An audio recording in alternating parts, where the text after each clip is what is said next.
voyez cette table, Stéphane? Oui. Elle a l'air tout à fait normale, comme ça.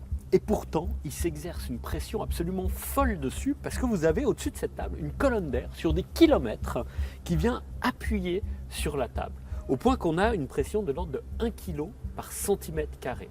Donc là, vous avez à peu près 5000 cm², ça veut dire que vous avez 5000 kg, 5 tonnes qui poussent la table. En gros, c'est comme si on avait un éléphant sur la table. À peu près. Ouais. Mais alors, du coup, comment ça se fait qu'elle ne s'effondre pas? Parce que vous avez la même pression qui s'exerce sous la table, du coup ça s'équilibre et ça reste parfaitement stable. Donc ça veut dire que ça, si c'est valable pour la table, c'est forcément valable pour nous aussi, cette histoire de Alors oui, pression. vous avez la même pression sur votre peau, mais c'est compensé par une pression identique à l'intérieur de votre corps, et donc votre corps reste parfaitement stable, heureusement, parce que sinon il aurait tendance à imploser littéralement. Alors à propos d'implosion, je sais que vous avez envie de nous en faire une démonstration et vous êtes venu avec un baril. Un gros baril en métal, ici, on va mettre de l'eau à l'intérieur et on va chauffer cette eau. Et en la chauffant, forcément, il va y avoir de la vapeur. Et la vapeur, et c'est ça qui est intéressant, a un volume 1200 fois plus important que l'eau liquide. Donc dès qu'on va chauffer, le baril va se remplir littéralement de vapeur d'eau.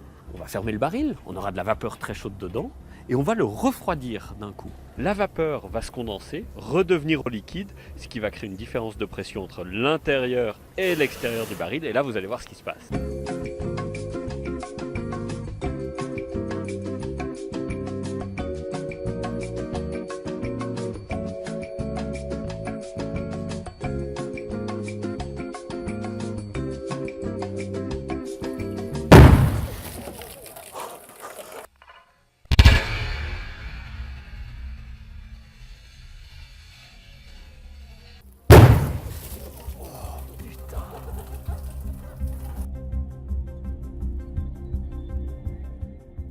Fous les boules, hein. Ouais, moi j'ai les boules ici.